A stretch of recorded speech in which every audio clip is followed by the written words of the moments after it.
nosotros somos el equipo número 4 y vamos a estar continuando hablando sobre la ley de inercia y los temas a continuación. Las leyes de Newton están conformadas por 3 leyes, las cuales vamos a estar viendo a continuación. La primera ley de Newton, que es la ley de inercia, o primera ley de Newton, como es llamada.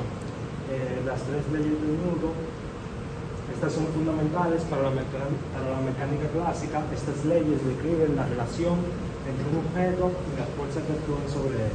La primera ley de Newton nos establece que todo cuerpo permanece en su estado de reposo o de movimiento rectilíneo uniforme, a menos que una fuerza externa actúe sobre él. Como aquí podemos ver una imagen de una caja y una persona moviéndola. La caja, la persona la está moviendo, le está ejerciendo una fuerza y por esa razón es que se altera la caja. Pasa de un estado de reposo a un estado de movimiento.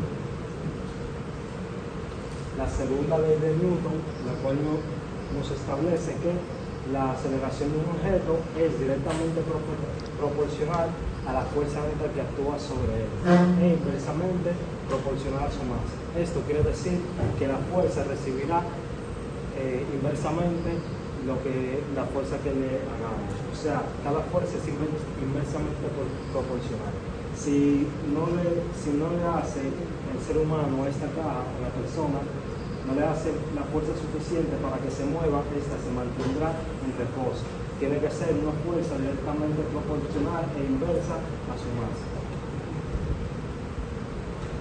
La tercera ley de Newton, la cual nos establece que cada acción trae una reacción.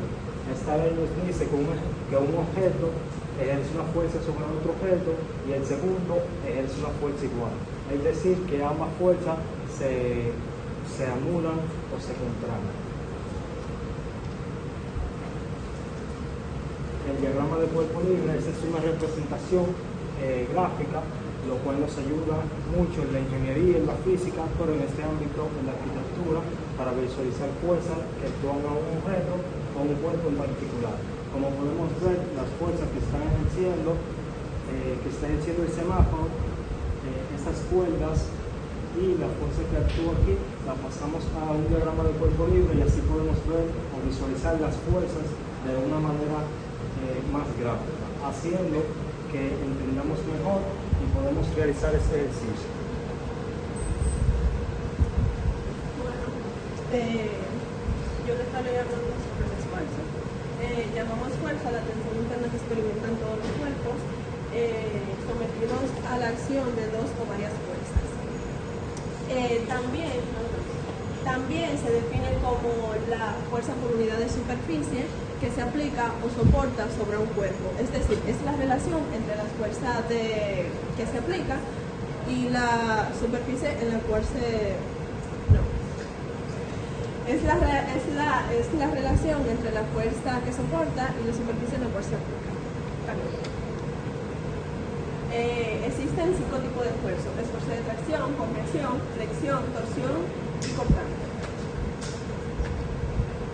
El esfuerzo de tracción se produce cuando las fuerzas tratan de estirar el cuerpo sobre el cual actúan. Estas fuerzas son opuestas, actúan en la misma dirección y en sentido contrario hacia el interior del cuerpo.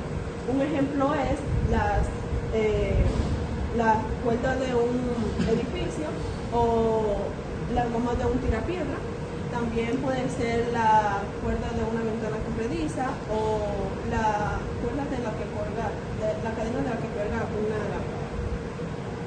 El esfuerzo de compresión aparece cuando las fuerzas tratan de aplastar o comprimir un cuerpo. Estas fuerzas son opuestas, enfrentadas y actúan hacia el interior del cuerpo. Un ejemplo es este instrumento que comprime objetos.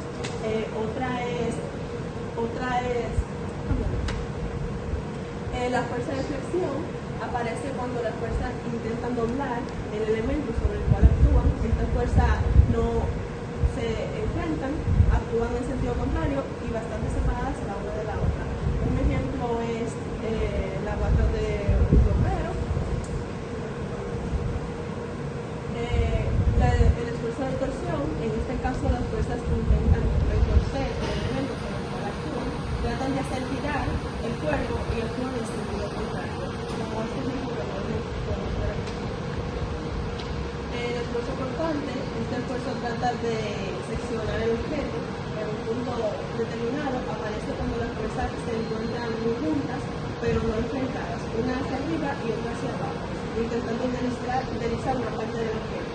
Como podemos ver aquí, como también cuando cortamos un papel con una tijera o una hacha cortando. Bien, yo ahora voy a proceder a hablarles de lo que es los cuerpos rígidos. Un cuerpo rígido no es más que un elemento el cual no cambia su forma pues a ser sometido a varias fuerzas externas. Eso supone que la distancia entre las diferentes partículas que lo conforman no resultan invariables a lo largo del tiempo. La principal característica, mejor dicho, de los cuerpos rígidos y de los cuerpos deformables. Empezar de nuevo. La principal diferencia entre los cuerpos rígidos y los cuerpos deformables es la siguiente. Radica en cómo responden los dos a las diferentes fuerzas que se les aplican. En los cuerpos rígidos, como había mencionado anteriormente, son objetos en los cuales las distancias entre sus partes internas no varían. Dentro de sus características está la invariabilidad de la forma y el modelado simplificado. Un ejemplo de un cuerpo rígido no es más que esta palanca que está acá, porque al aplicarle una fuerza, esta no varía su forma. Y los cuerpos deformables son objetos que, a diferencia de los cuerpos rígidos, sí experimentan un cambio en su forma cuando se les aplica una fuerza. Dentro de las características tenemos la deformación y el modelado completo. Bueno, la fuerza. La fuerza es, mejor dicho, la resistencia de un material soporta el estrés sin romperse o deformarse permanentemente. Por lo tanto, la fuerza es lo que se refiere a la capacidad de un material para soportar una fuerza sin romperse. El vector. Un vector es un segmento de línea recta dotado de sentido, es decir, que tiene una orientación de un plano oblicuo, bidimensional o tridimensional. Es lo mismo decir que es un vector de un elemento en un espacio vectorial.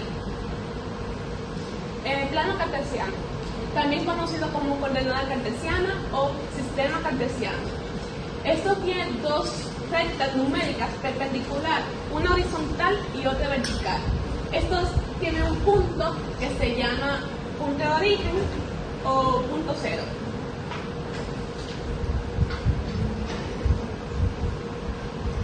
Elementos de plano cartesiano. Los elementos y características que conforman un plano cartesiano son los ejes, coordenadas, el origen, el cuadrante y las coordenadas. Se llama ejes de coordenadas a dos rectas perpendiculares que se conectan en un punto del plano. Estas rectas reciben el nombre de abscisa y ordenada. La abscisa se representa por la letra X y está orientada horizontal. La ordenada está representada por la letra Y y está orientado verticalmente. Origen punto cero de un plano cartesiano. Bueno, es el punto donde se intersecta el eje horizontal X y el eje vertical. Es simplemente así.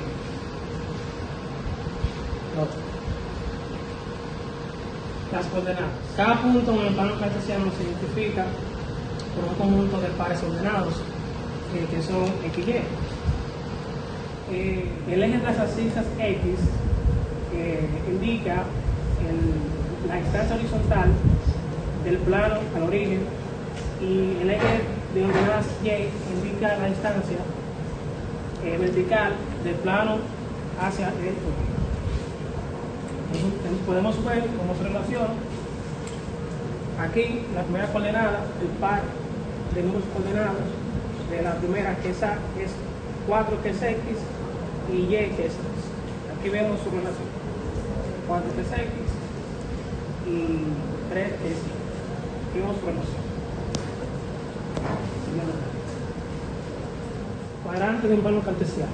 Cada plano cartesiano se divide en 4 regiones. tiene una combinación de signos específicos para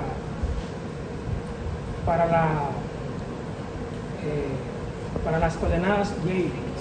Por ejemplo, el primer cuadrante son positivos, tiene dos positivos. El segundo tiene un negativo y un positivo. El tercero tiene dos negativos. Y el cuarto tiene un positivo y un negativo.